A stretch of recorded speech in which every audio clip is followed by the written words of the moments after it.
Hello students, तो class 10th में mathematics standard sample paper 2020 to 2021 जो सीबीएसई ने रिलीज़ किया है उसे हम सॉल्व करते हैं। और लास्ट के वीडियो में बच्चों हमने क्वेश्चन नंबर 24 तक सॉल्व कर लिया था। सर इसका प्लेलिस्ट मुझे कहाँ मिलेगा? मुझे क्वेश्चन नंबर 1 से चाहिए। बच्चों जाइए कमेंट सेक्शन में, कमेंट पिन किया हुआ है, तो जो पिन कमेंट है वहाँ पे आप चेक करिए। सबसे ऊपर जो मैंने लिंक दिया होगा उस पर अगर आप क्लिक करोगे तो आपको इसके वीडियो सॉल्यूशंस का प्लेलिस्ट मिल जाएगा। ठीक है, इसके अलावा मैंने वहाँ डाउनलोड का भी लिंक दिया है, मतलब अगर आपको पेपर्स डाउनलोड करने हैं तो आप पेपर भी डाउनलोड कर सकते हैं। इसके अलावा जो पिन कमेंट है बच्चों, उस पर रीड मोर पे क्लिक करिए तो पूरा सिलेबस खुल के आ जाएगा।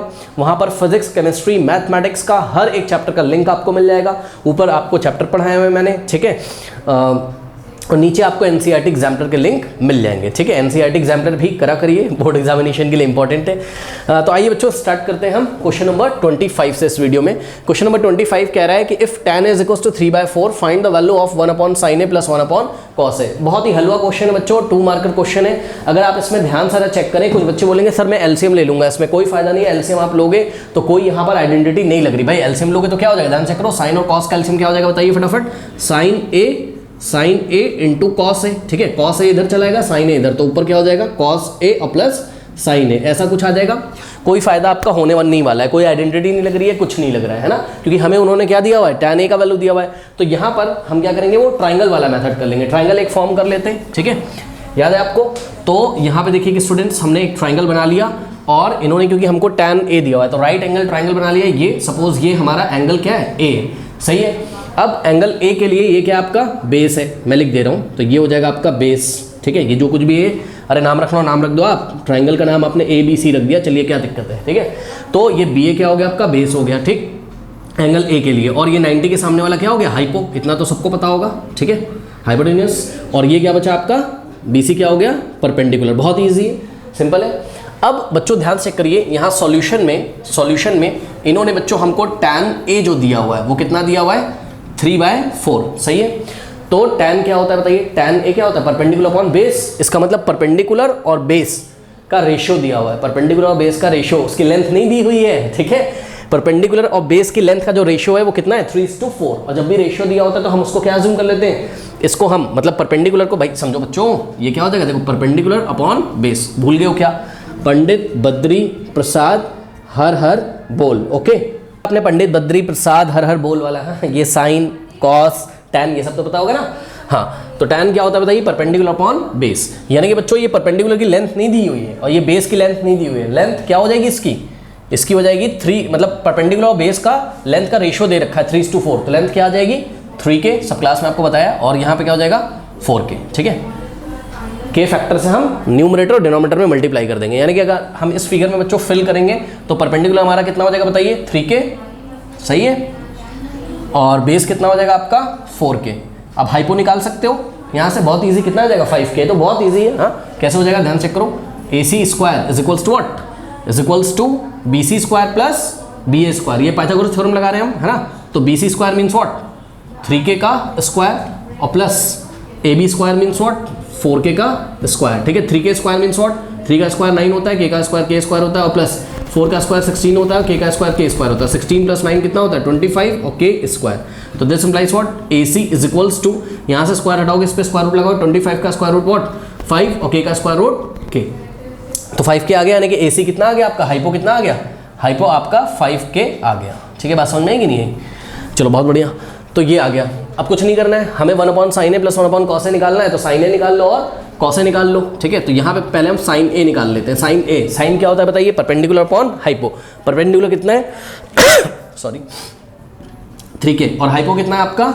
5K। तो ये आ गया आपका किसका वैल्यू? sin a का। इसी तरीके से cos a निकाल लीजिए। cos क्या होता है बताइए? Base upon hypo. बेस कितना आपका? 4K upon hypo. हाइपो कितना आपका?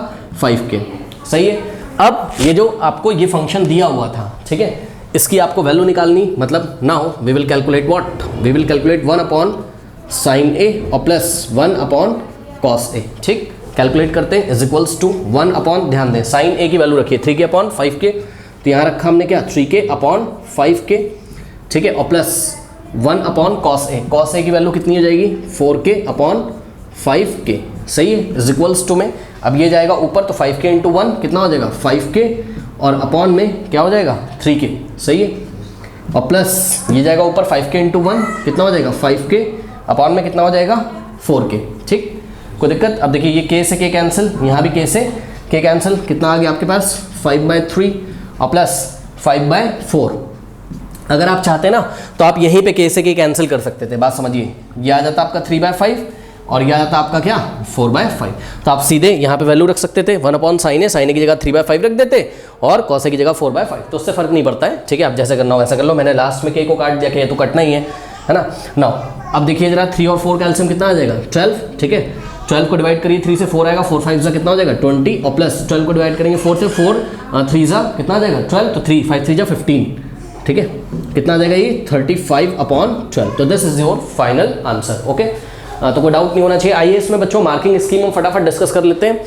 2 मार्कर क्वेश्चन था ये, ठीक है, 2 मार्कर क्वेश्चन था ये। सबसे पहले tan a = आपको 3k/4k लिख के दिखाना था, इसके हाफ मार्क्स थे, ठीक है। अब बच्चे बोलेंगे ये कौन सी बात है, हाँ भाई बात है, क्योंकि ये परपेंडिकुलर और बेस का लेंथ एग्जैक्टली कोई सोचे ना परपेंडिकुलर 3 यूनिट है, नो, गलत, और बेस 4 यूनिट है, नो।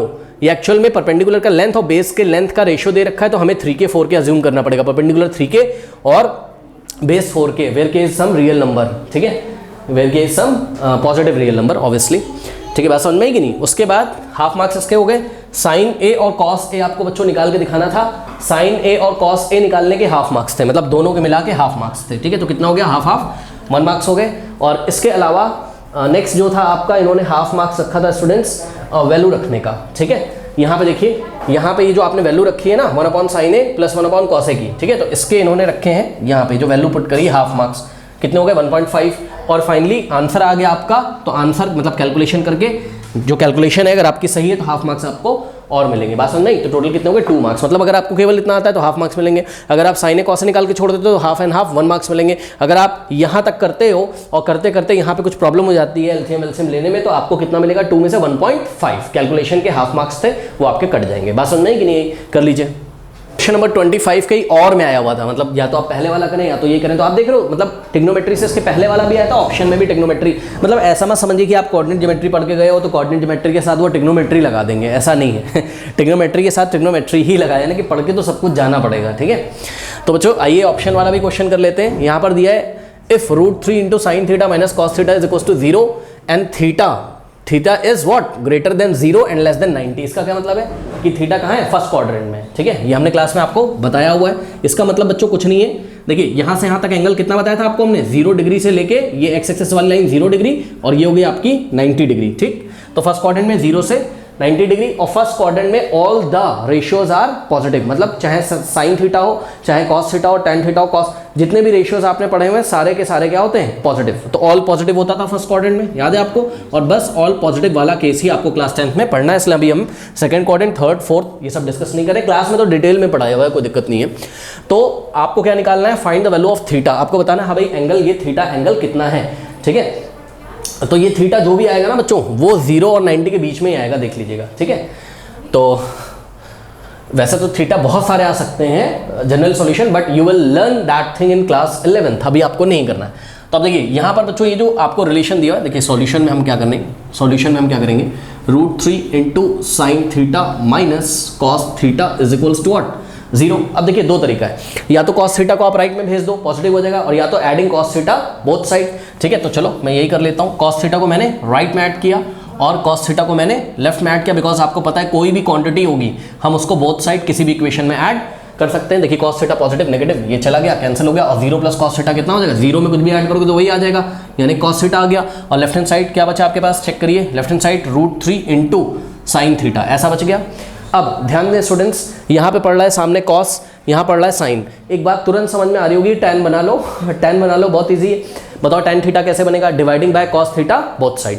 तो लेफ्ट हैंड साइड हमने यहाँ cos थीटा से डिवाइड लगाया और राइट हैंड साइड भी हमने यहाँ cos थीटा से डिवाइड लगाया। बताइए किसी भी इक्वेशन में, मतलब ये ट्रिग्नोमेट्रिक इक्वेशन थी, इसमें हमने cos थीटा से बोथ साइड डिवाइड लगा दिया, कोई प्रॉब्लम नहीं है। इससे क्या फायदा है सर, इससे ये फायदा बच्चों ध्यान से करिए, ये √3 तो ऐसे ही रहेगा और ये sin अपॉन cos क्या बन जाएगा आपका tan थीटा, और इज इक्वल्स टू में ध्यान दें स्टूडेंट्स, cos थीटा से cos थीटा कटेगा तो 1 आएगा, 0 नहीं आएगा, 1 आएगा। जैसे 2 से 2 कटता था 1 आता था, वैसे cos थीटा से cos थीटा कटेगा तो इधर आपका कितना आ जाएगा 1 आ जाएगा, ठीक है। तो यहाँ पे कितना आ गया 1 आ गया। अब देखो बच्चों, अगर हम tan थीटा को अकेला कर लें, मतलब फ्री कर लें, तो हमारी बात बन जाएगी। तो tan थीटा के आगे कौन मल्टीप्लाई है, √3। √3 को हटाना है तो √3 से लेफ्ट में, √3 से राइट में डिवाइड मार देंगे। तो dividing by √3 in this trigonometric equation, √3 से लेफ्ट में, √3 से राइट में डिवाइड लगाया, तो दिस इंप्लाइज व्हाट कि tan theta is equals to what 1/√3। सही है। अब बताइए यहाँ से थीटा कितना आना चाहिए 30 डिग्री। क्यों सर? अरे भाई tan 30 डिग्री ही तो क्या होता है 1/√3। फिर भी नहीं समझ में आया सर, तो क्लास में आपको कैसे बताया था tan theta is equals to 1/√3 की जगह हम क्या लिख सकते हैं tan 30, क्योंकि tan 30 ही तो 1/√3 होता है। तो 1/√3 की जगह हमने क्या लिख दिया tan 30 डिग्री लिख दिया। अब बस tan से tan को ऐसे छुपा लो, काट मत देना, मना किया है क्लास में काटने के लिए, ठीक है। ये ऐसे छुपा लो, तो दिस इंप्लाइज व्हाट कि भाई theta is equals to what 30 degree. बताइए कोई डाउट है? हाँ, तो बस सिंपल है। अब बच्चों इसकी मार्किंग की स्कीम फटाफट डिस्कस कर लीजिए। देखिए इसमें स्टूडेंट्स हाफ मार्क्स थे आपके, हाफ मार्क्स थे। ये जो आपने क्या किया, ये जो किया आपने adding cos theta both side, तो जब आपके पास क्या आ गया था √3 sin theta is equals to cos theta आ गया था, तो इसके हाफ मार्क्स थे। उसके बाद बच्चों यहाँ पर sin theta upon cos theta is equals to 1/√3 दिखाने के, यहाँ पे जब हमने किया था देखते हैं इधर क्या है। ओके, तो ये जो इक्वेशन आपने बनाई थी, ये साइन मतलब आप कह सकते हो ये tan वाली हाफ ये हो गया कुछ इस तरीके से। ये जो sine upon cos is equals to यहाँ पे 1 आना चाहिए था, ठीक है।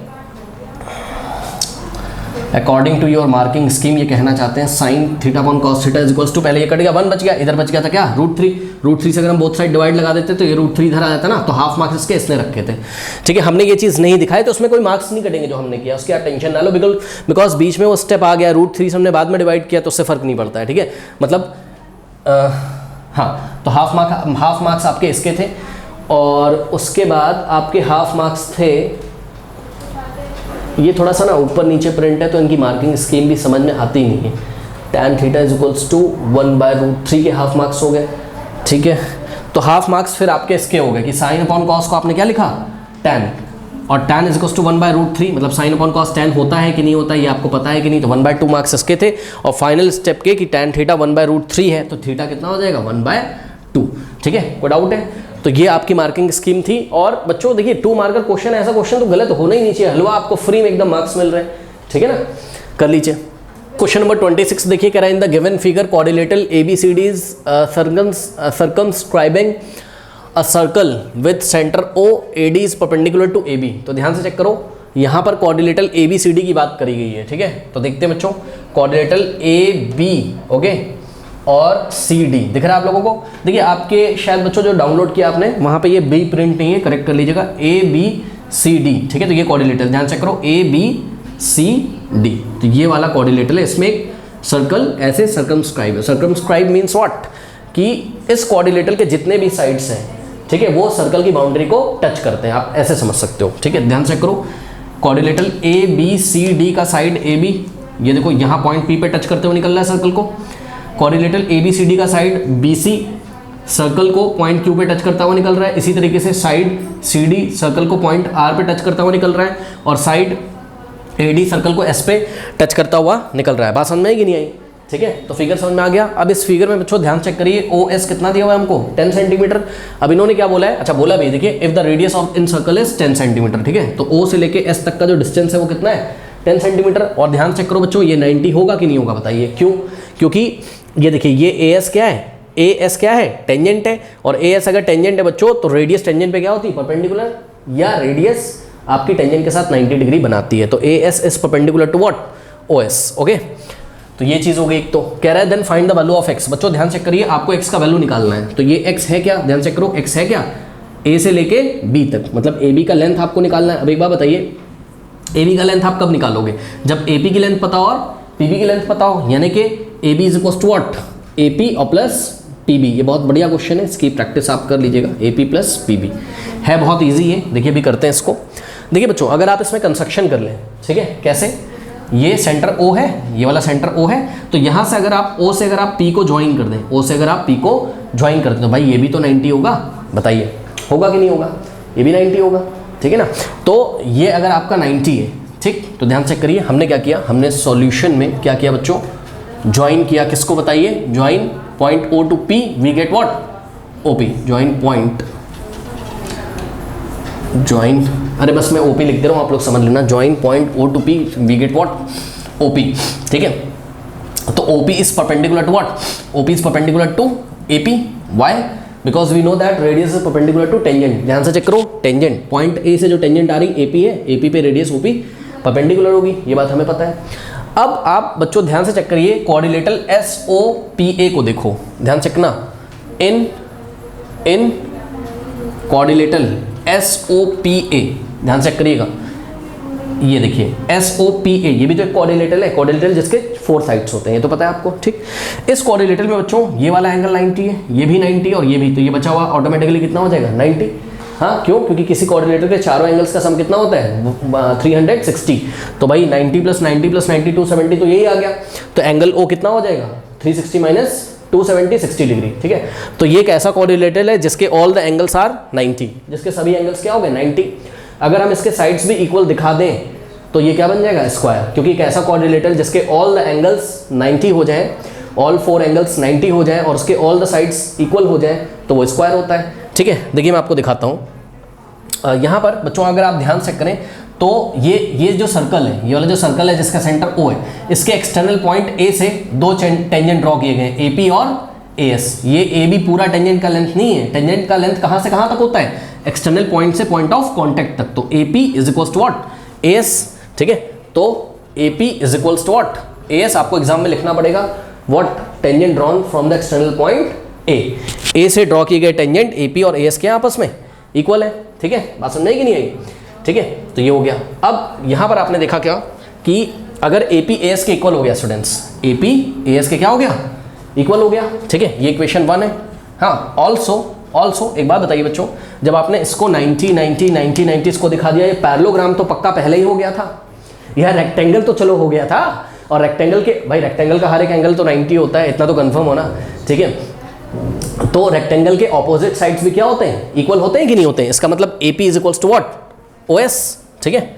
Also AP is equals to OS, बात समझ में कि नहीं है, AP is equals to OS, this is equation number 2, सही है। और एक चीज और कि OS किसके इक्वल है OP के, OS किसके इक्वल है OP के, why radius of the same circle, OS is equals to OP radius of the same circle.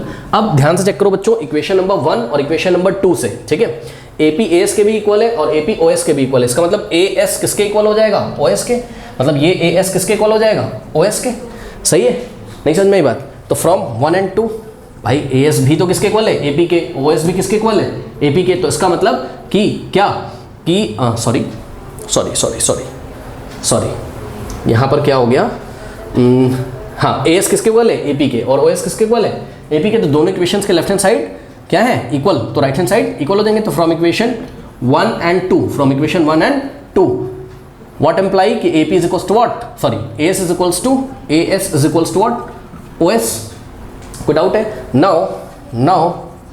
Now from equation, अब ध्यान चेक करो, आपने किसको इक्वल दिखा दिया बताइए, AS को AP के इक्वल दिखा दिया आपने, ये किया ना, AS को आपने किसके इक्वल दिखा दिया OS के, तो AS को आपने किसके इक्वल दिखा दिया OS को, ठीक है। बट अभी आपने देखा था क्या कि ये OS किसके इक्वल था बताइए, ये OS किसके इक्वल था OP के, ठीक। तो now we can say that AS is equals to OS, ये तो हमने पहले दिखा दिया, और OS किसके इक्वल था OP के इक्वल था। ये हमने किससे किया, ये हमने किया फ्रॉम इक्वेशन नंबर 3, बात समझ में कि नहीं है, ठीक। तो यानी कि ये आपस में इक्वल हो गए। और एक चीज़ और, AS किसके इक्वल था AP के, ये तो हमने पहले ही आपको बताया था, AS किसके इक्वल था AP के, तो हम यहाँ इज इक्वल्स टू में AP भी लिख सकते हैं, कोई दिक्कत है बताइए, हाँ ठीक।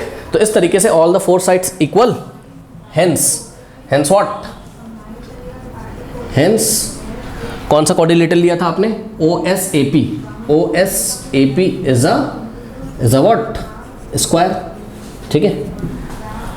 ऑल द साइड्स इक्वल आपने दिखा दी, तो ये क्या हो गया स्क्वायर हो गया कि नहीं हो गया बताइए, ठीक है। अगर ये स्क्वायर है तो यानी कि बच्चों ध्यान से चेक करिएगा कि AP is equals to what, AP is equals to SO all the sides equal, तो ये अगर 10 है तो ये भी कितना हो जाएगा 10, तो AP आ गया आपका कितना 10 सेंटीमीटर, एएस भी कितना आ गया 10 सेंटीमीटर। हमें एएस से कोई मतलब नहीं पर फिर भी हम आपको दिखा रहे हैं। तो एपी कितना आ गया यहाँ पे 10 सेंटीमीटर। कोई डाउट है? तो एपी तो बच्चों आपको यहाँ पर मिल गया है 10 सेंटीमीटर, सही। अब आपको अगर क्या मिल जाए पीबी, ये पी से बी तक का लेंथ अगर आपको मिल जाए तो आप एपी में ऐड कर दीजिएगा 10 में, तो आपका आंसर आ जाएगा। बात समझ में आई कि नहीं आई? ठीक है, चलो ये तो हम करेंगे। अब आप ये समझ लीजिए, इसको मैं अभी हटा दूंगा। तो मार्किंग स्कीम में बच्चों OSAP को स्क्वायर दिखाकर ये सब काम करने का जो मार्क्स था वो हाफ मार्क्स थे। ठीक है, यहाँ तक जो आपने काम किया है इसके आपके क्या थे, हाफ मार्क्स थे। अब देखते हैं कि 1.5 मार्क्स और इन्होंने हमें कहाँ दिया हुआ है। तो इनकी मार्किंग स्कीम थोड़ी सी ऊपर नीचे रहती है, वो समझ में भी नहीं आती है। ठीक है, तो इसको मैं हटा दूँ, इसको कॉपी कर लीजिए। हाँ सिंपल है, इसमें तो कुछ नहीं है। ये तो मैंने इतना समझाया आपको, इतना कुछ वहाँ करने की जरूरत नहीं है, आप फटाफट कर देंगे, हाफ मार्क्स का ही तो है। ठीक है, अब देखिए एक काम करते हैं, देखो बच्चों ध्यान से, ये एक्सटर्नल पॉइंट सी है। ठीक है, और सी से टेंजेंट आ रहा है देखो CR, क्योंकि टेंजेंट का लेंथ कहाँ से कहाँ होता है, पॉइंट ऑफ कॉन्टेक्ट से लेके एक्सटर्नल पॉइंट से लेके पॉइंट ऑफ कॉन्टेक्ट तक। तो CR is equals to what, CQ, सही है ना। तो ध्यान चेक करिए, CR is equals to what, CQ, सही है। यानी कि बच्चों जितना CR है उतना ही तो CQ होगा। तो CR कितना आपका 27, तो CQ भी कितना हो जाएगा 27। अब एक बात बताओ स्टूडेंट्स, CQ अगर कितना हो गया 27 हो गया CQ। ठीक है, तो मुझे ये बताओ BQ कितना हो जाएगा, BQ कैसे निकालोगे? तो जवाब है भाई BQ निकाल लेंगे। ये 38 में से क्या माइनस कर दें हम, 38 में से 27 माइनस कर देंगे। तो यहाँ से बच्चों हम लोग ने BQ निकाल लिया। क्यों निकाल लिया सर BQ? इसलिए क्योंकि देखो ये पॉइंट B है, B से हमने टेंजेंट ड्रॉ किए BQ और BP। तो जितना BQ होगा उतना ही तो क्या होगा, BP होगा, सही है ना। तो BQ is equals to what, BQ is equals to, हाँ भाई, BC माइनस QC। ठीक, BC माइनस QC। BC कितना है, BC कितना है, BC है 38, ठीक है, माइनस QC, QC कितना है 27। ठीक है, सॉल्व कर लीजिए, कितना आ जाएगा मेरे ख्याल से 11 सेंटीमीटर, सही है। तो ये चीज़ हो गई। ठीक, उसके बाद नाउ हाँ भाई बताइए जरा, BQ is equals to what, BP, why, या BP को आप PB भी लिख सकते हो, उससे कोई फर्क पड़ता नहीं है, क्योंकि जो BP का लेंथ होगा वही तो PB का लेंथ होगा। बात समझ में आएगी नहीं? Why BQ is equals to PB, बताइए, बिकॉज हाँ एक्सटर्नल पॉइंट B से टेंजेंट ड्रॉ किए, BQ is equals to BP। देखिए ये बात आप अपने क्वेश्चन पेपर में एक बार जरूर लिख दीजिएगा। बार बार आप इसी कॉन्सेप्ट को यूज कर रहे हो क्या, कि जैसे अभी थोड़ी देर पहले आपने बोला था भाई AP is equals to what, AS, अगर आपको जरूरत पड़ी थी कहीं पे। ठीक, फिर आपने बोला था क्या, CR is equals to what, CQ। तो एक बार जरूर लिख दीजिएगा क्या, कि tangent drawn from external points are equal in length. बात समझ में आई कि नहीं आई? तो ये बात एक बार कहीं ना कहीं मेंशन कर दो। वैसे तो बार बार करनी चाहिए, बट इतना टाइम होता नहीं है पेपर में। ठीक है, तो फटाफट इतना भी लिख सकते हो बच्चों आप, क्या, tangents from external points, tangents from external point, ऐसे भी लिख के छोड़ दोगे तो चलेगा। ठीक है ना। नाउ दिस इंप्लाइज, अब ध्यान चेक करिए, BQ is equals to PB है और BQ था कितना 11, इसका मतलब PB भी कितना आ जाएगा, PB इज इक्वल्स टू भाई BQ अगर PB के इक्वल है तो PB भी BQ के इक्वल है, मतलब BQ कितना था 11 सेंटीमीटर। तो आपका PB भी कितना आ गया, PB भी कितना आ गया बताइए 11 सेंटीमीटर, सही है। अब आप यहाँ पे आ जाइए बच्चों, x निकाल सकते हो। x क्या था, AP प्लस PB। AP कितना था 10 और PB अभी अभी आपने निकाला है, कितना आ गया 11। तो टोटल कितना आ गया बताइए, 10 प्लस 11 कितना आ गया 21 सेंटीमीटर। तो your required answer is what, 21 centimetre. The value of x is 21 centimetre. अब ध्यान दें सभी बच्चे, इसकी मार्किंग स्कीम बच्चों आगे समझ लीजिए। हाफ मार्क्स तो वो स्क्वायर जो आपने दिखाया था उसके थे। ठीक है, और यहाँ पे हाफ मार्क्स हैं आपके AS is equals to AP दिखाने के, ये AS is equals to AP दिखाने के हाफ मार्क्स थे। देखो बच्चों इतने इजी क्वेश्चन है, इसमें आप ज़्यादा मेरे ख्याल से मार्किंग स्कीम पे जाइए भी नहीं।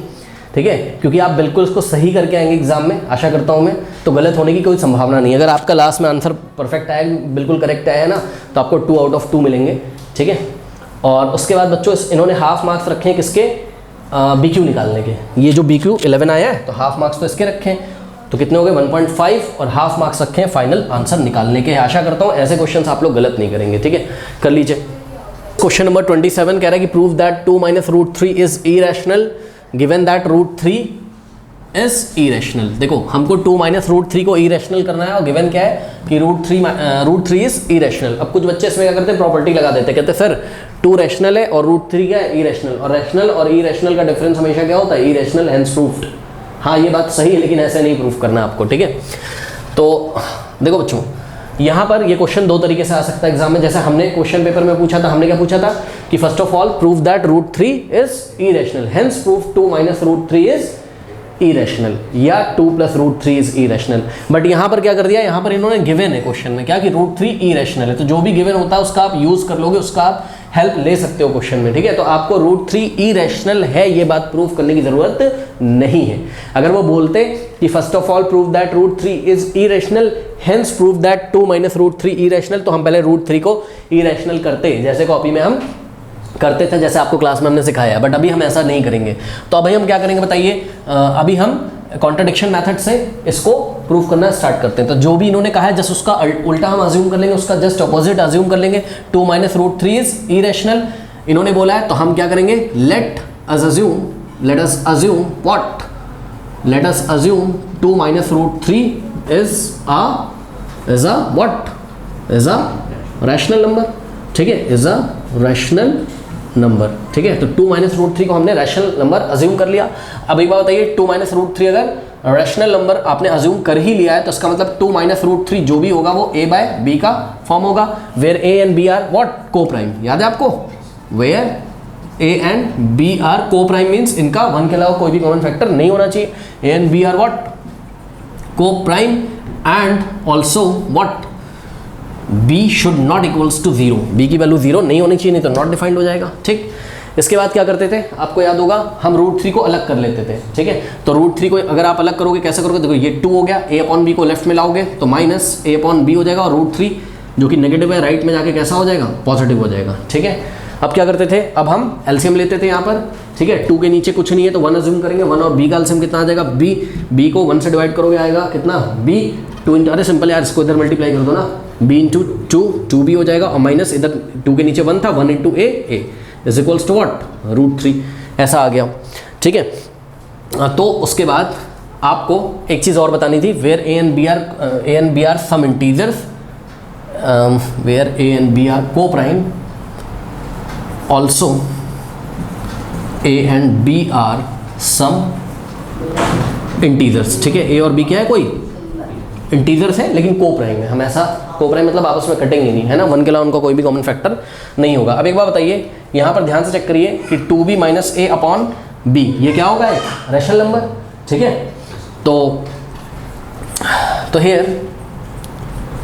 हेयर इसका कुछ नाम डाल दो आप, सपोज ये इक्वेशन 1 है, here in equation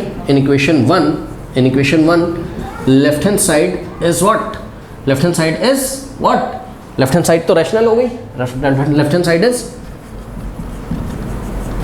rational number, why rational number, reason दे दीजिए वाई, बिकॉज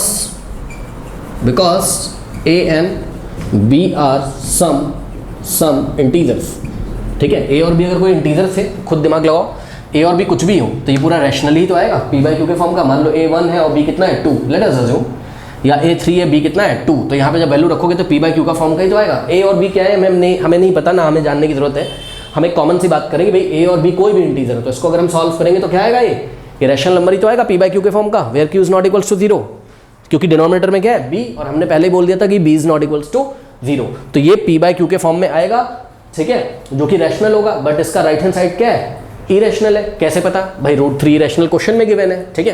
तो here in equation number 1 LHS is what, rational number, because a and b are integer. This contradicts मतलब अपोज करता है, this contradicts what, this contradicts that √3 is irrational, ठीक है भाई, खुद दिमाग लगाओ, अगर लेफ्ट हैंड साइड रैशनल है तो राइट हैंड साइड भी क्या होना चाहिए, रैशनल होना चाहिए, ठीक है ना। तो इसका मतलब तो क्या है कि ये इस बात को अपोज करता है कि √3 क्या है, इरेशनल, मतलब ये अगर रैशनल है तो ये भी रैशनल है, इसका मतलब तो क्या है, √3 रैशनल है, बट √3 तो इरेशनल है, तो √3 इरेशनल है, इस बात को कॉन्ट्रडिक्ट करता है ये वाला स्टेटमेंट, कॉन्ट्रडिक्ट मतलब इसका अपोज करता है, तो यही बात हमने लिखी, this contradicts that √3 is irrational, ठीक है। उसके बाद hence our assumption is wrong, hence our assumption is wrong, मतलब आपका जो अजम्पशन था वो रॉन्ग था। क्या था आपका अजम्पशन, आपका अजम्पशन था कि 2 - √3 क्या है, रैशनल नंबर है, तो अगर आपका अजम्पशन रॉन्ग था तो इसका मतलब क्या है, हाँ हमारा स्टेटमेंट या अजम्पशन जो है वो रॉन्ग था, इसका मतलब therefore what, therefore 2 - √3 is a what, is irrational irrational number. तो जैसे क्लास में पढ़ाया है वैसे आप कर लो कॉन्फिडेंटली, तो इतना कोई वहाँ पे मार्क्स वार्क्स आपके कटेंगे नहीं। इनका मार्किंग स्कीम अजीब सा है, फिर भी चलिए डिस्कस करते हैं। 3 मार्क का क्वेश्चन था ये। तो लेट 2 - √3 बी रैशनल नंबर। बच्चों इसके आपको हाफ मार्क्स दिए इन्होंने, ठीक है, तो ये हाफ मार्क्स का है। उसके बाद इन्होंने हाफ मार्क्स रखे हैं कि आप 2 - √3 को a/b लिख पाते हो कि नहीं लिख पाते हो, मतलब ये देखिए हाफ मार्क्स यहाँ के रखे हुए हैं। उसके बाद ये वाला चेक करना चाहते हैं कि √3 को आप राइट में भेज के लेफ्ट हैंड साइड में 2 - a/b ये वाला कर पाते हो कि नहीं कर पाते हो, तो हाफ मार्क्स इन्होंने इसके रखे हैं, 1.5 हो गए, ठीक है। और इसके बाद बच्चों इन्होंने ये जो स्टेटमेंट लिखी हुई है इसके हाफ मार्क्स रखे हुए हैं। ये वाली जो स्टेटमेंट है left hand side is an irrational वाली, ठीक है, तो ये यहाँ पर आपके हाफ मार्क्स रखे हुए हैं। उसके बाद this contradict that √3 is irrational, half marks इसके रखे हुए हैं, ठीक है। और फाइनली लास्ट में जाकर कि विच कॉन्ट्रडिक्ट्स आर स्टेटमेंट, या जो भी है उनकी लैंग्वेज अलग है हमारी अलग है, ठीक है। तो ये हाफ मार्क्स हो गया, ठीक है, और ये हाफ मार्क्स हो गया। तो इस तरीके से आपके टोटल कितने हो गए, 3 मार्क्स हो गए। चेक कर लो, 1.5 ऊपर हो गए, सॉरी मतलब इन दोनों के मिला के वो एक ही सिमिलर स्टेटमेंट है, ऐसा कुछ हो गया। हाफ 1.5 इधर 1.5 इधर, बात समझ में आई कि नहीं आई? मतलब जो हमने आपको क्लास में पढ़ाया है टेक्निकली वैसे वैसे आपको करना है, ठीक है। तो रॉन्ग आपका कुछ नहीं, कोई नहीं करेगा, ठीक है। थोड़ा सा लैंग्वेज इधर उधर हो सकती है, उससे कोई फर्क नहीं पड़ता है, वो समझ में आ जाता है हाँ भाई आप कितना पढ़ के आए हो, ठीक है। तो हर एक बात को ध्यान में रखते हो आपको प्रूफ कर देना है, ठीक है। कर लीजिए क्वेश्चन नंबर 28, 3 मार्कर क्वेश्चन है ये भी। कह रहा है if one root of the quadratic equation 3x² + px + 4 = 0 is 2/3 then find the value of p, ठीक है, and the other root of the equation. तो बच्चों पता है आपके 3 मार्क्स क्वेश्चन है ना, तो यहाँ तक जो है क्वेश्चन, मतलब जहाँ तक p की वैल्यू आपको फाइंड करनी, 1.5 मार्क्स तो यहाँ के होंगे, ठीक। और आगे जो बोला है the other root of the equation, मतलब जो दूसरा रूट है वो निकालने के 1.5 मार्क्स होंगे, ठीक है। तो टोटल कितने मार्क्स हो जाएंगे आपके 3, 1.5 + 1.5 3.0, ठीक है। तो देखते हैं कैसे करना है। सबसे पहले इस इक्वेशन को हम कॉपी करते हैं, ये क्वाड्रेटिक इक्वेशन है, ठीक है, 3x² और प्लस px + 4 = 0।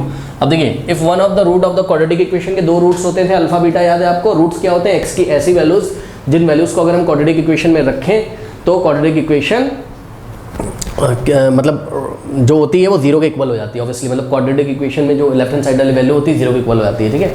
या सिंपल शब्द में बोले तो x की ऐसी वैल्यू जो क्वाड्रेटिक इक्वेशन को क्या करती है, सेटिस्फाई करती है। बस सेटिस्फाई करने का मतलब आप यहाँ पे x की वैल्यू डालो और राइट हैंड साइड ऑब्वियसली हमेशा 0 होता है तो 0 के इक्वल आ जाएगा। तो बच्चों क्योंकि देखिए इस क्वाड्रेटिक इक्वेशन का रूट क्या है, 2/3 है, तो x = 2/3 हम अगर यहाँ पर पुट करें तो ऑब्वियसली ये 0 के इक्वल होगा। तो x = 2/3 यहाँ पे पुट करिए, तो अपनी कॉपी में हम लोग लिखेंगे putting x = 2/3 in this quadratic equation. Why? Because 2/3 is one of the root of this equation. तो ध्यान से चेक करो, ये इसमें बच्चों इस इक्वेशन में जहाँ जहाँ x आ रहा है वहाँ आप कितना रखेंगे, 2/3। तो 3 × x की जगह क्या रखना है हमको, 2/3। और ध्यान से चेक करिए x का स्क्वायर है तो 2/3 रखा है x की जगह, तो पूरे पे हमने स्क्वायर लगा दिया, ठीक। और प्लस p × x, x के डॉट का मतलब इंटू है, तो p × x की जगह 2/3 रखना है और प्लस 4 = 0। अब ध्यान चेक करिए, ये 3 डॉट का मतलब इंटू, ये स्क्वायर 2 को मिलेगा, 3 को भी, 2 का स्क्वायर 4 होता है, अपॉन में 3 का स्क्वायर कितना होता है 9, ठीक है। तो 3 1 जा और 3 3 जा और प्लस p × 2/3 = नॉट = +4 = 0, ठीक है। तो अब आप क्लियरली देख सकते हैं क्या कि अगर आप 4 को राइट में भेज दें नेगेटिव हो जाएगा, इसी तरीके से 4/3 को राइट में भेज दें तो नेगेटिव हो जाएगा, यानी कि p × 2/3 = -4। ये 4 गया राइट में -4 और ये 4/3 भी राइट में जाएगा तो -4/3। कोई डाउट है बताइए? हाँ, अब इसको तो सॉल्व कर सकते हो, मैं अलग से करके दिखा रहा हूँ। -4 हाँ भाई, -4 के नीचे क्या अज्यूम करोगे आप, 1, ठीक है। तो यहाँ 1 आ गया, 3 और 1 का एलसीएम कितना हो जाएगा 3, 3 को 1 से डिवाइड करोगे कितना आएगा 3, -4 × 3 -12, तो ये हो गया। और -3 को 3 से डिवाइड करो 1 आएगा, -4 × 1 -4 -16 हो जाएगा, -12 -4 -16 अपॉन में 3, ठीक है। तो ये हो जाएगा आपका नेक्स्ट स्टेप में, ध्यान चेक करिए p और ये डॉट का मतलब इंटू है बच्चों, कंफ्यूज नहीं होना। p × 2/3 = what, -16/3, ये ऐसा आ गया, ठीक है।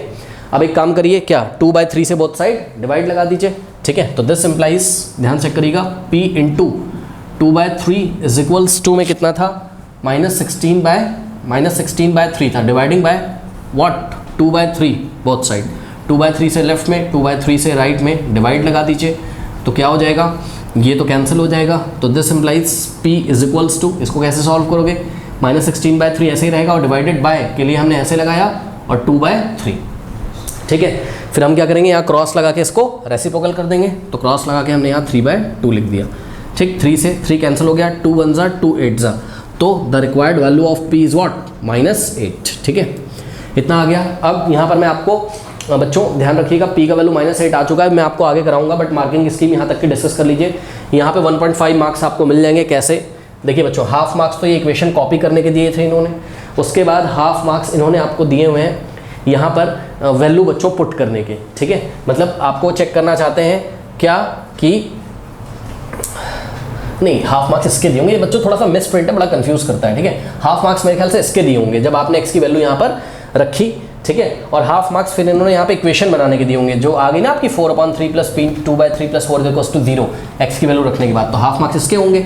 ठीक, उसके बाद हाफ मार्क्स आपके कैलकुलेट करने के होंगे और p = -1/8 तक लाने के होंगे। टोटल कितना हो गया बताइए, 1.5 मार्क्स हो गए। ठीक है, अब p की वैल्यू -8 आ चुकी है, अब हम इसका सेकेंड रूट निकालेंगे। पहले इतना कॉपी कर लीजिए, इसका पार्ट 2 करते हैं, and the other root of the equation. तो ये इक्वेशन थी आपकी 3x² और प्लस px + 4 = 0। इसका दूसरा रूट निकालने के लिए p की वैल्यू -8 आई थी, यहाँ पे रख दीजिए, तो क्या हो जाएगा 3x², p की जगह -8 रखोगे, यहाँ माइनस हो जाएगा, -8x और +4 = 0।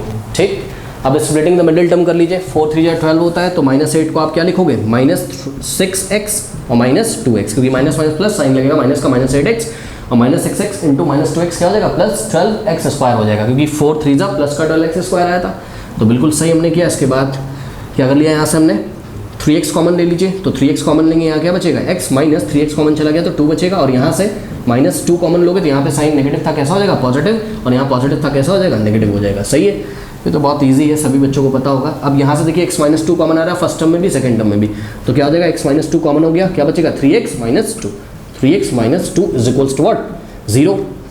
अब देखिए दो क्वांटिटीज़ का प्रोडक्ट 0, या तो ये 0 होगी या तो ये 0 होगी, मतलब आइदर x - 2 = 0 और 3x - 2 = व्हाट, 0। अब यहाँ से देखिए x = कितना जाएगा, 2 जाएगा राइट में, -2 जाएगा राइट में, तो 0 + 2 यानी कि 2 हो जाएगा। x का वैल्यू कितना हो गया, 2, और यहाँ से x निकालोगे कितना का, 3x = पहले 2 हो जाएगा। ठीक है, 3x = 2, now dividing by 3 both side, तो x = व्हाट, 2/3। अब देखिए ये वाला रूट आपको नहीं लेना है, क्यों, सॉल्व तो करके दिखा दिया हमने, एक रूट पहले से गिवन था ना 2/3, तो दूसरा रूट आपका ये हो गया, x = 2, this is the other root. बात समझ में आ गई। अब यहाँ पे बच्चों मार्किंग स्कीम देख लेते हैं, 1.5 मार्क्स हमको कैसे मिल रहे हैं। तो यहाँ पर स्टूडेंट्स इन्होंने हाफ मार्क्स तो रखे हैं, किसके हाफ मार्क्स रखे हैं कि इस इक्वेशन के बाद आपने p की वैल्यू यहाँ पे डाली, तो ये क्वाड्रेटिक इक्वेशन असली में हम आपने दिखा दी कि हाँ भाई यहाँ पर कौन सा रियल नंबर बैठा हुआ था, p की जगह -8 बैठा हुआ था, तो हाफ मार्क्स आपको इसके मिल गए।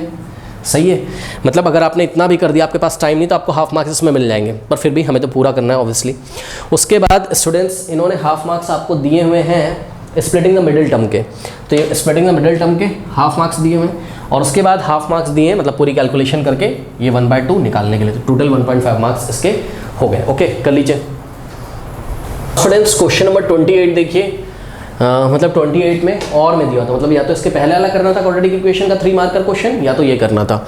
तो आइए इसको भी डिस्कस कर लेते हैं। The roots alpha and beta of the quadratic equation, ये बच्चों आपकी क्वाड्रेटिक इक्वेशन है। ठीक है, तो फटाफट कॉपी करते हैं। क्वाड्रेटिक इक्वेशन क्या है हमारे पास, x² - 5x + 3 in the bracket k - 1 = 0। सही है, तो सबसे पहले एक काम करते हैं ना, हम इसको स्टैंडर्ड फॉर्म से कंपेयर कर लेते हैं। What is the standard form of quadratic equation, x² + bx + c = 0। Compare करिए, कोफिशिएंट ऑफ x² a कितना है, यहाँ x² कोफिशिएंट कितना है, 1। ठीक है, और कोफिशिएंट ऑफ x कितना है यहाँ पर, -5, यानी कि b का वैल्यू कितना आ जाएगा, -5, और कांस्टेंट टर्म c कितना हो जाएगा, ध्यान चेक करो बच्चों, 3 in the bracket k - 1, 3 in the bracket k - 1। ठीक है, अब इन्होंने क्या बोला है, are such that alpha - beta = 1। बच्चों देखिए तुरंत आपके दिमाग में आना चाहिए, अगर इन्होंने आपको डिफरेंस ऑफ द जीरोस दिया हुआ है, मतलब अल्फा और बीटा का डिफरेंस दिया हुआ है, कितना, 1 दिया हुआ है, तो भाई आप अल्फा और बीटा का सम नहीं पता आपको, सम ऑफ द जीरोस पता है, अल्फा + बीटा = व्हाट, -b/a होता है। ठीक है, तो ये आप निकाल लीजिए, क्योंकि ऐसा करने से क्या आएगा आपके पास, देखिए ऐसा करने से आपके पास क्या आएगा स्टूडेंट्स, अल्फा - बीटा = 1 हो जाएगा, ये तो गिवन है। और अगर आप अल्फा + बीटा निकाल लें, तो ध्यान चेक करो, ये लीनियर इक्वेशन इन 2 वेरिएबल है, ऐड कर देंगे एक बार दोनों को, एक बार दोनों को सब्ट्रैक्ट कर देंगे, या सब्ट्रैक्ट नहीं भी करोगे तो एक बार ऐड करोगे तो बीटा से बीटा कट जाएगा, अल्फा की वैल्यू आएगी, उठा के फर्स्ट इक्वेशन में रख देना, बीटा आ जाएगा। ठीक है, तो अल्फा प्लस बीटा, हाँ भाई अल्फा प्लस बीटा होता क्या बच्चों बताइए, alpha plus beta some of the zeros क्या होता है बताइए, माइनस बी अपॉन ए। माइनस बी अपॉन ए का मतलब तो आप लोगों को पता ही होगा क्या, माइनस बी अपॉन ए का मतलब बच्चों minus of coefficient of x divided by coefficient of x square. तो मैं डायरेक्ट कर रहा हूँ, ये वाला माइनस हमने ऐसे कॉपी किया, और ध्यान दें स्टूडेंट्स b का वैल्यू खुद ही नेगेटिव है, तो ये वाला माइनस और b का वैल्यू माइनस में है, तो माइनस माइनस क्या हो जाएगा प्लस, अपॉन में a कितना है 1 है, तो ये आ गया आपका माइनस माइनस प्लस, यानी कि 5 अपॉन 1 कितना होता है 5, ठीक है। तो यहाँ से बच्चों alpha plus beta is equals to what 5 आ गया। This is equation 1 and this is equation number 2, solving 1 and 2, solving 1 and 2, ठीक है। 1 और 2 इक्वेशन को सॉल्व करिए, कैसे करेंगे बताइए, दोनों को ऐड कर दीजिए, तो alpha minus beta is equals to 1 और alpha plus beta is equals to 5 आया, ऐड करेंगे तो बीटा से बीटा कटेगा, alpha plus alpha 2 alpha is equals to 5 plus 1 6 dividing by 2 both side, 2 से 2 गया, 2 1 जा 2 3 जा, तो अल्फा कितना आ गया आपके पास 3 आ गया। बात समझ नहीं, अल्फा को बच्चों ले आगे इक्वेशन नंबर 1 में या 2 में कहीं पे भी रख दो, बताओ अल्फा अगर हम कहाँ रख दें 2 में, तो बीटा कितना आ जाएगा बताइए फटाफट, अल्फा यहाँ पे 3 रखिए, 3 उधर जाएगा, 5 माइनस 3 2 आ जाएगा, ठीक है। तो ये आ गया, ठीक है, अल्फा और बीटा की वैल्यू आ गई, मतलब जीरोस की वैल्यू आ गई।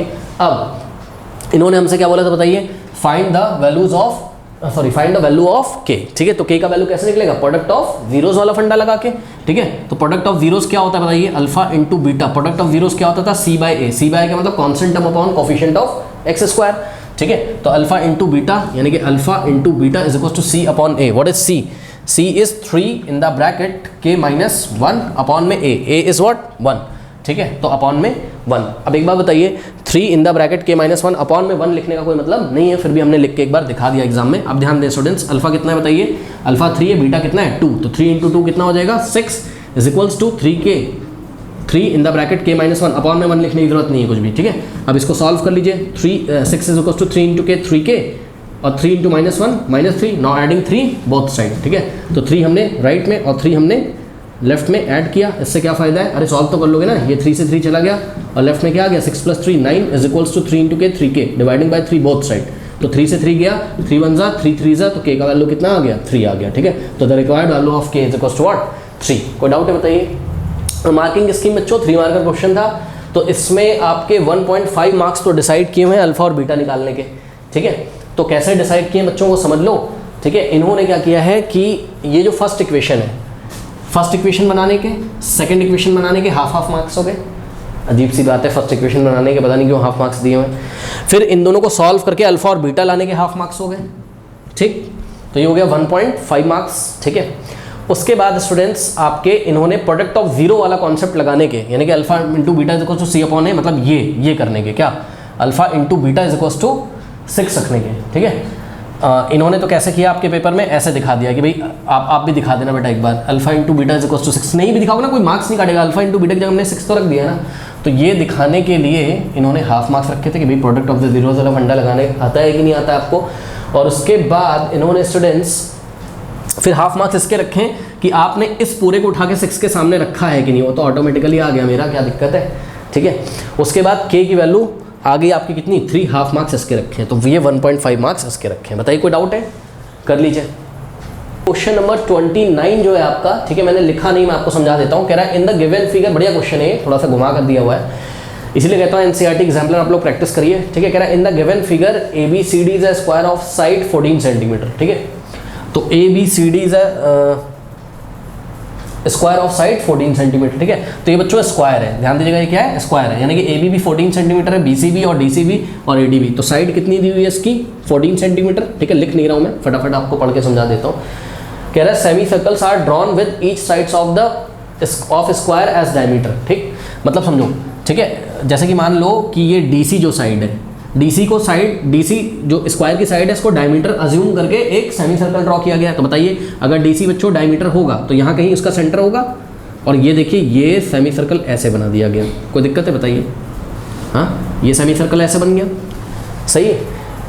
और यहाँ कहीं क्या होगा, DC का मिड पॉइंट होगा, और DC का जो मिड पॉइंट होगा वही ये सेमी सर्कल का क्या होगा, सेंटर होगा। बात समझ में आई कि नहीं है।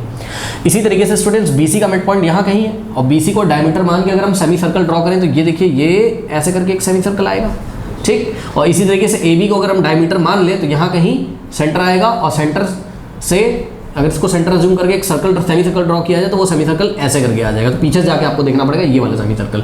इसी तरीके से AD को डायमीटर अज्यूम करके ये वाला सेमी सर्कल ऐसे ड्रॉ किया गया।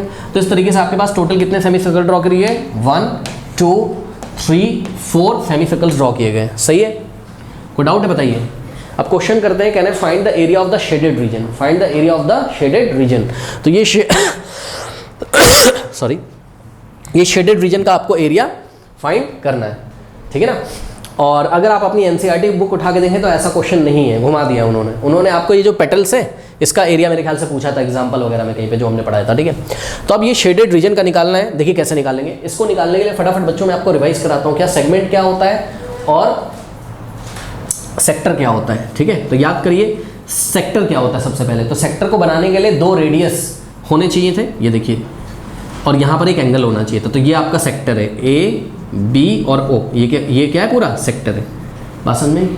और सेगमेंट क्या होता था, सेगमेंट याद करिए, सेगमेंट के लिए बच्चों देखिए सेक्टर के लिए आर्क और रेडियस जिम्मेदार होती है, और सेगमेंट के लिए, सेगमेंट हम आपको इसी में चलिए बना के दिखाते हैं, ये पॉइंट ओ है, ठीक है। सेगमेंट के लिए स्टूडेंट एक कॉर्ड होनी चाहिए, सपोज ये कोई कॉर्ड क्या है, c d, chord c d होनी चाहिए और आर्क होनी चाहिए। तो ये क्या होता है आपका, ये हो गया आपका क्या, सेगमेंट, ठीक। और ये क्या हो गया आपका सेक्टर। कोई डाउट है बताइए। अब यहाँ पे आ जाइए ज़रा, ठीक है। तो ध्यान से ज़रा चेक करिएगा बच्चों, हम ये फिगर सिमेट्रिकल है कि नहीं बताओ।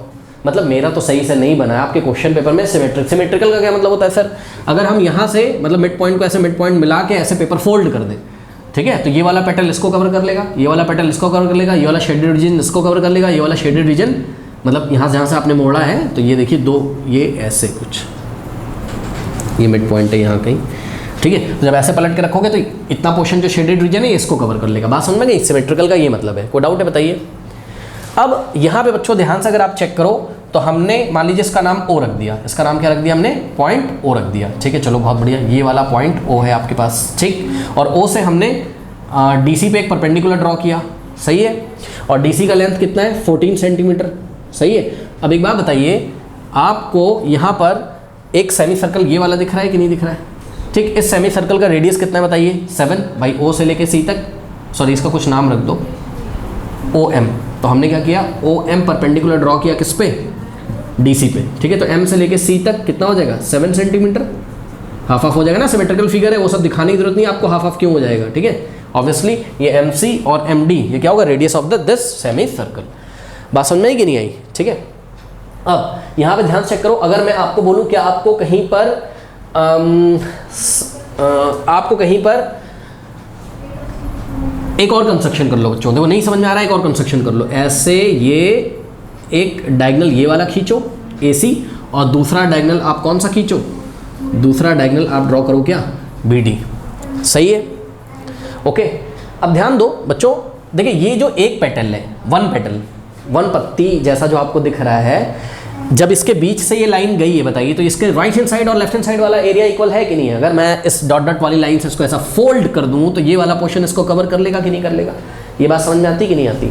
तो अगर मैं आपसे पूछूं, बहुत ध्यान से समझिएगा, अगर मैं आपसे पूछूं कि भाई आपको क्या दिख रहा है, आपको ये सेमी सर्कल दिख रहा है, आप बोलोगे हाँ सर दिख तो रहा है, ठीक। तो अगर हम आपको बोले कि MCO, ध्यान चेक करिएगा, ये देखिए ये MCO, ये एक सेगमेंट है कि नहीं है, सॉरी सेगमेंट कह रहा हूँ, सेक्टर है कि नहीं बताओ, हाँ भाई MCO क्या है बोलिए, सेक्टर है कि नहीं सर, क्यों सेक्टर है सर, सेक्टर के लिए बच्चों 2 रेडियस जिम्मेदार होनी चाहिए और एक आर्क। तो ध्यान से चेक करो बच्चों, ये देखिए ये M क्या है, M क्या है, ये वाले सेमी सर्कल का सेंटर है, ठीक। तो इस सेंटर से एक रेडियस ये देखिए MC निकल रही है और दूसरी रेडियस MO निकल रही है, सही है, MC और MO ये रेडियस निकल रही है, ओके। और ये रहा आर्क, क्या दिक्कत है बताओ, हाँ। तो ध्यान से करो बच्चों, ये वाला आर्क सेंटर पे कितना एंगल बना रहा है, 90 डिग्री। तो एक बात बताइए मुझे कि क्या आप बच्चों ध्यान से चेक करिएगा, क्या आप मुझे ये जो मैंने dot dot dot dot dot dot dot लगा दिया अभी आपके सामने, क्या आप मुझे इस सेगमेंट का एरिया नहीं बता सकते सर, ये जो आपने डॉट डॉट लगा दिया ये सर सेगमेंट कैसे हो गया सर, ध्यान चेक करो, मैंने जिसमें डॉट डॉट डॉट लगाया हुआ है, ठीक है, वो सेगमेंट ही तो है। क्यों सर, सेगमेंट बनाने के लिए एक कॉर्ड जिम्मेदार होता था और एक आर्क जिम्मेदार होती थी। तो बच्चों ये जो डॉट डॉट वाला रीजन है, इसमें आपका आर्क क्या है, OC, सही है, और कॉर्ड क्या है, O से लेके C तक, ये कॉर्ड है। कॉर्ड कैसे हो गया सर, अरे भाई ये सेमी सर्कल है ना, तो सेमी सर्कल की बाउंड्री पे हमने 2 पॉइंट लिए O और सी, ओ को सी से ज्वाइन करा गया है ना, जब ये डायगोनल ऐसे करके आ रहा था तो उसी डायगोनल का पार्ट ओसी भी तो है। तो बताओ ये डॉट डॉट डॉट वाला पोर्शन आपका सेगमेंट है कि नहीं है, बताइए। अब एक बात बताइए बच्चों, ये जो डॉट डॉट डॉट वाला रीजन है, अगर मैं इसका एरिया निकाल लूँ 1 सेगमेंट का, ठीक, तो मुझे कौन से नंबर से मल्टीप्लाई करना चाहिए कि मुझे जो है किसका एरिया मिल जाए, टोटल 4 पेटल्स का एरिया 8 से मल्टीप्लाई करना होगा। चेक करो, क्योंकि देखो ये वाला सेगमेंट जितना है उतना ही इसके बगल वाला है, ये वाला, ठीक, और इसी तरीके 2 सेगमेंट यहाँ बन रहे हैं, तो 1 2 3 4 5 6 7 8, तो 1 सेगमेंट यानी कि ये जो डॉट डॉट वाला है इसको मैं सेगमेंट बोल रहा हूँ बच्चों, ये वाला, इसको मैं डॉट डॉट वाले को मैं सेगमेंट बोल रहा हूँ। अगर मैं 1 सेगमेंट का एरिया निकाल लूँ, ठीक है, और उस 1 सेगमेंट के एरिया को 8 से मल्टीप्लाई कर दूँ तो 4 पेटल्स का एरिया आ जाएगा। ये जो पत्तियाँ जैसा दिख रहा है आपको पेटल्स, 4 पेटल्स का एरिया आ जाएगा। और जब 4 पेटल्स का एरिया आ जाएगा तो स्क्वायर के एरिया में से अगर मैं 4 पेटल्स को माइनस कर दूं तो शेडेड रीजन नहीं आ जाएगा, बताइए, है ना। तो first of all we will calculate what, area of 1 segment, ठीक है। तो एरिया ऑफ, ये थोड़ा सा घुमा कर क्वेश्चन आया है, कोई बात नहीं, प्रैक्टिस कर लीजिए, ठीक है, एग्जैक्टली एग्जाम में आ सकता है सेम क्वेश्चन, ठीक है। तो area of what 1 segment is equals to, हाँ भाई ध्यान दें स्टूडेंट्स। अब सर ये डॉट डॉट वाला एरिया कैसे निकालें सर, ठीक है।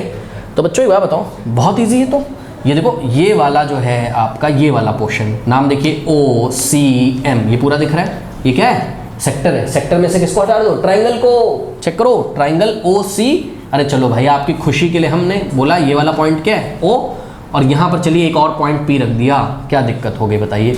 हाँ, तो sector o p c m पूरे में से आप ट्राइंगल ओ एम सी का एरिया क्या करिए, हटा दीजिए, ठीक है। यानी कि 1 सेगमेंट का एरिया हम कैसे निकालेंगे, देखो बच्चों, जिन बच्चों को नहीं दिख रहा है मैं आपको बाहर भी दिखा सकता हूँ, ठीक है, समझना जरूरी है, इंपॉर्टेंट क्वेश्चन है बच्चों, आ गया है एग्जाम में। देखिए ये ऐसे, मैं आपको ना ऐसे बाहर निकाल के भी दिखा सकता हूँ, क्लियर हो जाएगा। ये देखिए पॉइंट एम है, सही है, ये कितना है 7 है, और ये भी 7 हो जाएगा, क्यों सर, सिमेट्रिकल है भैया, ये 14 है तो ये मिड पॉइंट है, ठीक है, तो ये कितना हो जाएगा 7, तो ये भी कितना हो जाएगा 7, तो ये हो जाएगा आपका क्या 7, ये भी हो गया आपका 7, सही है। और ये O और ये C, तो ये O और ये C, कोई दिक्कत है।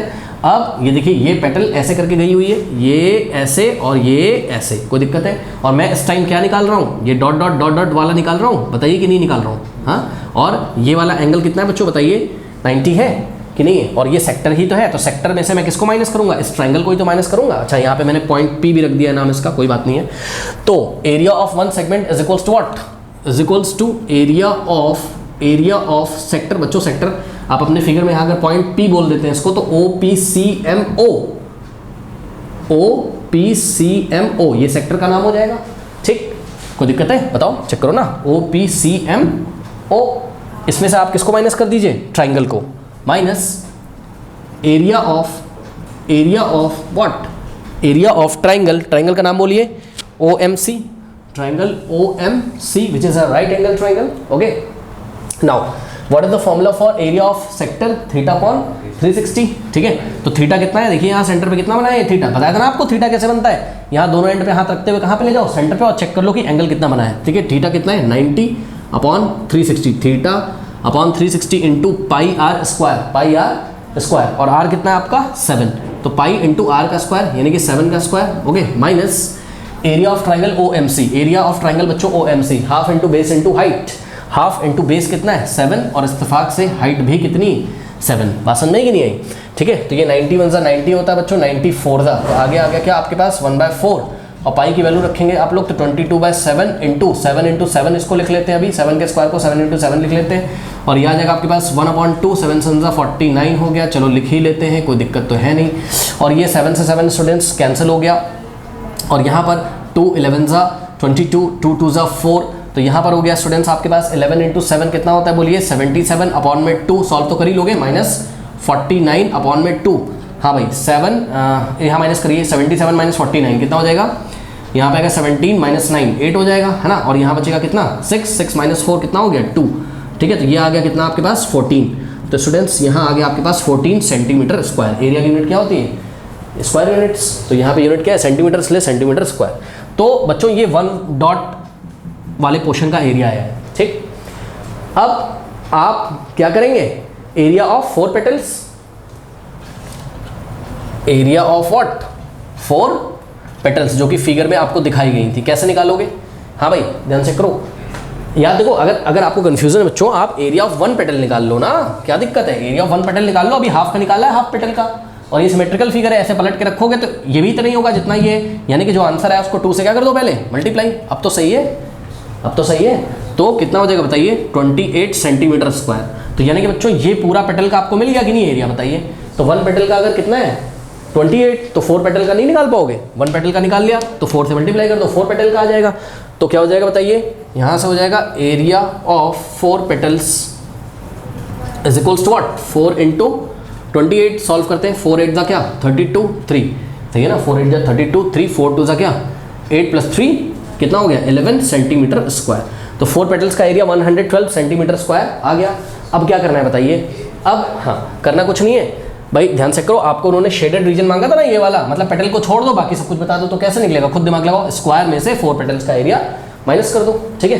तो area of shaded region, area of what, area of shaded region is given by area of square, area of square minus, देखिए जगह नहीं है सामने, यहाँ कर रहा हूँ, minus what, minus area of 4, area of what 4 petals. कोई डाउट है बताइए। हाँ भाई, एरिया ऑफ स्क्वायर का फॉर्मूला बेटा क्या होता है, साइड इंटू साइड, यानी कि 14 इंटू 14, ठीक है। तो ये हो जाएगा कितना 14 इंटू 14 और माइनस एरिया ऑफ 4 पेटल्स कितना आया था 112, ठीक है। तो बस इसको सॉल्व कर लीजिए, 14 इंटू 14 कितना होता है 196 और माइनस 112। तो सॉल्व करिए इसको, कितना आ जाएगा फाइनली आपके पास 6 - 2 कितना होता है 4 और 9 - 1 कितना होता है 8, तो 84 और 1 - 1 0, 84 सेंटीमीटर स्क्वायर। बताइए कोई डाउट है। इस तरीके से बच्चों ये क्वेश्चन मुझे 3 मार्कर बच्चों बहुत बढ़िया क्वेश्चन लगा है, आप लोग इसकी प्रैक्टिस कर लीजिए, बहुत बढ़िया मुझे ये क्वेश्चन लगा है, बिल्कुल भी एकदम नया टाइप का इन्होंने दिया हुआ है, ठीक है। आशा करते हैं आपको समझ में आई होगी, क्या पता एग्जाम में वैल्यू चेंज करके आ जाए, ठीक है। ये स्क्वायर का जो साइड है 14 की जगह 28 करके आ जाए एग्जाम में, 7 करके आ जाए एग्जाम में, ठीक है, क्योंकि आएगा जो है वो 7 का फैक्टर ही आएगा आपको, क्योंकि पाई से काटना भी होगा ना उसको एग्जाम में, तो उल्टे सीधे क्वेश्चन नहीं आएंगे, नंबर चेंज करके आ सकता है, कोई यही क्वेश्चन आ जाए एग्जाम में, ठीक है ना। चलो बहुत बढ़िया। अब देखते हैं बच्चों मार्किंग स्कीम, इसको डिस्कस करना तो, और ये उल्टा सीधा छपा रहता है ना ऊपर नीचे थोड़ा सा। हाँ भाई, इसमें इन्होंने बच्चों एरिया ऑफ वन सेगमेंट निकालने का जो ट्रिक आपको पता है कि नहीं पता, ये इसके हाफ मार्क्स रखे थे, 3 मार्कर क्वेश्चन है। उसके बाद इन्होंने बच्चों हाफ मार्क्स रखे हैं फॉर्मूला लगाने के, ठीक है, मतलब फॉर्मूला लगा के वैल्यू पुट करने के, ये हाफ हाफ कितना हो गया 1 हो गया। और हाफ मार्क्स रखे थे स्टूडेंट्स इन्होंने यहाँ आंसर 14 सेंटीमीटर स्क्वायर लाने के, ये मतलब एरिया ऑफ वन सेगमेंट का एरिया तक ये 1.5 रखे इन्होंने। उसके बाद एरिया ऑफ 8 सेगमेंट्स का, टोटल 8 सेगमेंट्स का निकालने के लिए एरिया ऑफ 4 पेटल्स, मतलब एरिया ऑफ 4 पेटल्स लिख दो, या यहाँ पे क्या लिख दो एरिया ऑफ 8 सेगमेंट्स, बताया था मैंने आपको, ठीक है। तो इसके बच्चों इन्होंने रखे थे कितने मार्क्स, हाफ मार्क्स इसके रखे थे, कितना हो गया बताइए 2 मार्क्स हो गए ना, अभी 1 मार्क्स और बचे हुए हैं। उसके बाद इन्होंने आपके हाफ मार्क्स रखे थे एरिया ऑफ शेडेड रीजन, आपको निकालना, मतलब कॉन्सेप्ट पता है कि नहीं पता है कि area of square minus area of 4 petals, या एरिया ऑफ 4 पेटल्स की जगह हम क्या लिख सकते हैं area of 8 segments, okay. Half इसके रखे थे बच्चों, मतलब ये कॉन्सेप्ट आपको पता है कि नहीं पता है। और फाइनली कैलकुलेशन के हाफ मार्क्स इन्होंने और रखे थे, टोटल कितने हो गए मेरे ख्याल से 6 मार्क्स। बताइए कोई डाउट है। हाँ, तो इस तरीके से इन्होंने हमसे पूछा था, ठीक है। तो क्वेश्चन नंबर 30 का सॉल्यूशन बच्चों एंड स्क्रीन पे आ रहा होगा, और जाते थे जो कमेंट सेक्शन में जो पिन कमेंट है, इसको देखना हो तो देख सकते हो, आपको दिक्कत नहीं है, ठीक है। जाते थे जो पिन कमेंट है उसको चेक करना ना भूलें, ठीक है। पिन कमेंट पे रीड मोर पे क्लिक करिए, पूरा सिलेबस दिया हुआ है, शॉर्ट में पढ़ना छोड़ दीजिए, अभी भी बहुत टाइम है, आराम से पढ़ सकते हो, कोई दिक्कत नहीं है, ठीक है।